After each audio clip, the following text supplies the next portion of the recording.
1 Minute with Mitch. Hi everyone, it's time for a quick minute with Mitch. A lot happening in the economic world. Right now, as you remember, I've talked about it for a while, muni bonds are still a good place to look. As you remember, when interest rates go up, the value of the bonds come down. While we've seen some interest rates on the 10-year Treasury drop over the past few weeks, interest rates for the muni bonds are still in pretty good shape right now, probably averaging somewhere around 4.6 to 4.7% tax-free, federally tax-free, depending on the state you live in. Like if you live in Florida, we don't have a state income tax, so they are federally tax-free and you're not going to pay a tax on them. I'm looking at and still recommending a 0 to 3 year ladder, a 0 to 5 year ladder, and a 0 to 10 year ladder. You actually lock in those yields and dividend or yield prices over the time of the ladder that you build, depending on the maturity of the bonds.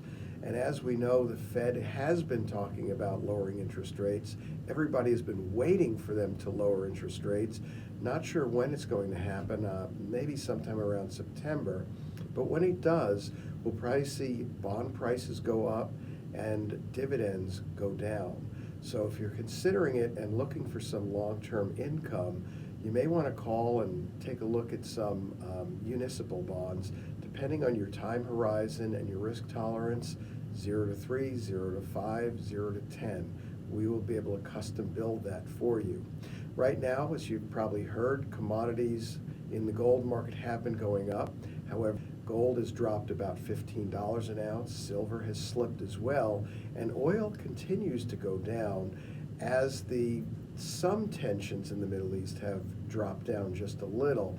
But oil today has continued to slide, and it's down now about $78.88, all according to Yahoo Finance, May 21st, 2024.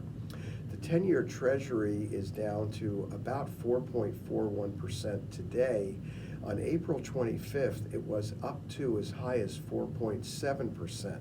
So markets think that eventually we will see some drop in the 10-year Treasury, again, along with the Fed dropping some interest rates.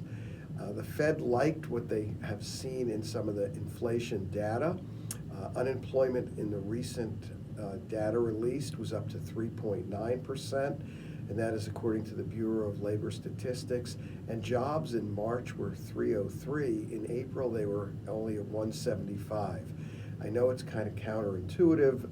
We're hoping for bad numbers so the Fed can finally start to drop those interest rates. However, these numbers are starting to come out a little, and hopefully things will slow down just a little so the Fed can start to drop those interest rates and consumer interest will start to come back to a little lower level. And that'll do it. A Minute with Mitch. Thank you. 1 Minute with Mitch.